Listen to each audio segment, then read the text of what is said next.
Welcome to Preethi channel. ఎలా ఉన్నారు? ఈరోజు నేను చెప్పబోయే రెసిపీ ఆలూ మంచూరియా రెసిపీ అండి.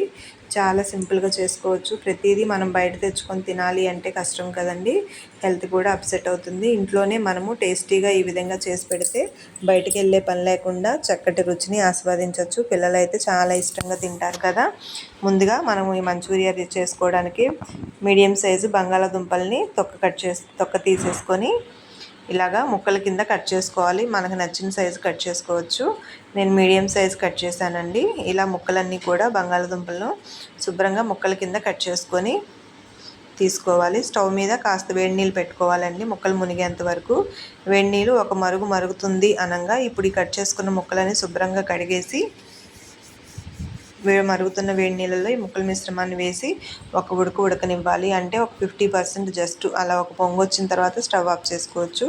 అందులో ఒక పొంగుతుందనగా సాల్ట్, ఉప్పు యాడ్ చేసి ఒక 2 నిమిషాలకి స్టవ్ ఆఫ్ చేసేసుకొని ఈ బంగాళదుంపల ముక్కల మిశ్రమంలో జస్ట్ మనం ఫోర్క్ గుచ్చితే చూడండి ఇట్లాగా ముక్క ఉడికిందని తెలుస్తుంది కదా, అలా ఉంటే సరిపోతుంది. ఇప్పుడు స్టవ్ ఆఫ్ చేసుకొని ముక్కలన్నీ ఒక బౌల్లోకి తీసుకుందాము. ఇందులో 1 స్పూను కార్న్ఫ్లోరు, 1 స్పూను మైదా పిండి యాడ్ చేసుకోవాలి.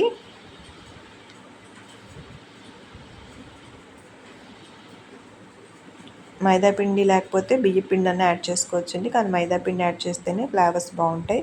ఇప్పుడు ఇది మనం చేత్తో మెదపకుండా ఇలాగ డంప్ చేసుకుంటూ చేసుకోవాలి. అప్పుడు ముక్కలన్నీ కూడా ఆ వేడి తడి మీద మనకి ముక్కలకి పిండి పడుతుంది. ఇప్పుడు కడాయిలో ఆయిల్ వేసుకొని డీప్ ఫ్రై చేసుకోవాలి. పొటాటో అంతా కూడా ఆలు బాగా ఫ్రై అయ్యే వరకు మంచి క్రిస్పీగా ఫ్రై చేసుకోవాలి. ముక్కలు వేసిన వెంటనే ఒక 2 నిమిషాల వరకు మనం కలపకుండా ఉంచేస్తే ముక్కలన్నీ కూడా బాగా లోతు వరకు ఫ్రై అవుతుందండి. చూసారు కదా, ముక్కల మిశ్రమం అంతా కూడా ఫ్రై అవుతుంది. ఇప్పుడు కొంచెం గోల్డెన్ క్రిస్పీ కలర్ వచ్చే వరకు చేస్తూనే ఉండాలి. ముక్కల మిశ్రమము ముక్కలన్నీ కూడా కొంచెం వెడల్పాటి కడాయి అయితేనే బాగా ఫ్రీగా ఫ్రై అవుతాయి. చూసారు కదా, ఇలాగా క్రిస్పీగా వస్తుంది, గోల్డెన్ కలర్ వచ్చింది కదా. ఇప్పుడు దీన్ని మనం తీసుకొని వేరే బౌల్లోకి రిమైనింగ్ మిగిలిన బంగాళదుంప ముక్కల్ని కూడా ఫ్రై చేసేసుకోవాలి.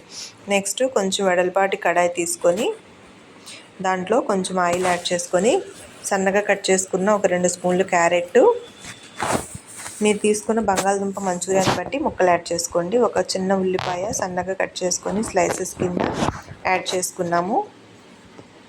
అలాగే ఉల్లిపాయ క్యారెట్ మగ్గిన తదనంగా క్యాప్సికమ్ కూడా కట్ చేసుకొని యాడ్ చేసుకోవాలి. ఇందులో స్వీట్ కార్న్ కూడా యాడ్ చేసుకోవచ్చు. నేనైతే యాడ్ చేయలేదండి. ఇంతవరకు ఫ్రై చేసుకున్న తర్వాత కొంచెం కరివేపాకు యాడ్ చేసుకున్నాను. అలాగే రుచికి సరిపడా సాల్ట్ యాడ్ చేసుకోవాలి. ఒక 4 వెల్లుల్లి రెబ్బలను బాగా సన్నగా తురుముకున్నట్టు కట్ చేసుకోవాలి, లేదా కచ్చపచ్చ దంచైనా సరే యాడ్ చేసుకోవచ్చు. ఇప్పుడు రుచికి సరిపడా సాల్ట్ యాడ్ చేసుకోవాలి. 1.5 స్పూను చిల్లీ సాస్ యాడ్ చేసుకోవాలి. 2 స్పూన్స్ టమాటా సాస్ యాడ్ చేయాలి. అలాగే 1.5 స్పూను సోయా సాస్ని కూడా యాడ్ చేసుకోవాలి. ఇప్పుడు ముందుగా మనము బంగాళాదుంప ముక్కలు వేసుకున్నాం కదా, ఆ పిండి మిశ్రమంలో కాస్త వాటర్ యాడ్ చేసుకోవాలి. లేదంటే 1 స్పూను కార్న్ఫ్లోర్లో కాస్త వాటర్ యాడ్ చేసుకుంటే థిక్ గ్రేవీ అనేది వస్తుంది. ఇట్లా థిక్ గ్రేవీ వచ్చిన తర్వాత కొంచెం వాటర్ యాడ్ చేసుకొని ఫైనల్గా కొంచెం కొత్తిమీర యాడ్ చేసి ఈ ముక్కలన్నీ ఒక ఉడికిన తర్వాత బంగాళాదుంప ముక్కల్ని కూడా ఈ మిశ్రమంలో వేసుకొని వాటర్ అంతా ఇంకి లిక్విడ్ అంతా కూడా గ్రేవీ దగ్గర పడే వరకు చిక్కగా అయ్యే వరకు కాస్త ఒక 5 నిమిషాల వరకు ఉడకనివ్వాలి. చూడండి, బంగాళాదుంప ముక్కల మిశ్రమం అంతా కూడా ఈ గ్రేవీ మిశ్రమాన్ని పీల్చేసుకొని మంచి స్పైసీగా టేస్టీగా వస్తుంది. చూసారు కదా, ఈ దగ్గరగా ఇలా వస్తే సరిపోతుందండి. ఇప్పుడు మనము వేడివేడిగా స్టవ్ ఆఫ్ చేసుకొని కొంచెం కొత్తిమీర యాడ్ చేసుకుందాం.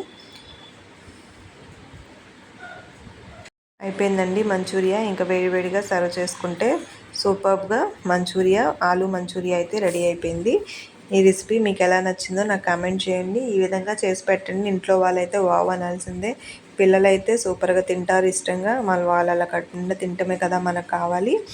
మీరు కూడా ట్రై చేయండి. రెసిపీ మీ ఫ్రెండ్స్కి రిలేటివ్స్కి షేర్ చేయండి. ఫస్ట్ టైం చూస్తున్న వాళ్ళైతే please subscribe my channel. Like చేయడం మర్చిపోవద్దండి. Thank you for watching. Thank you.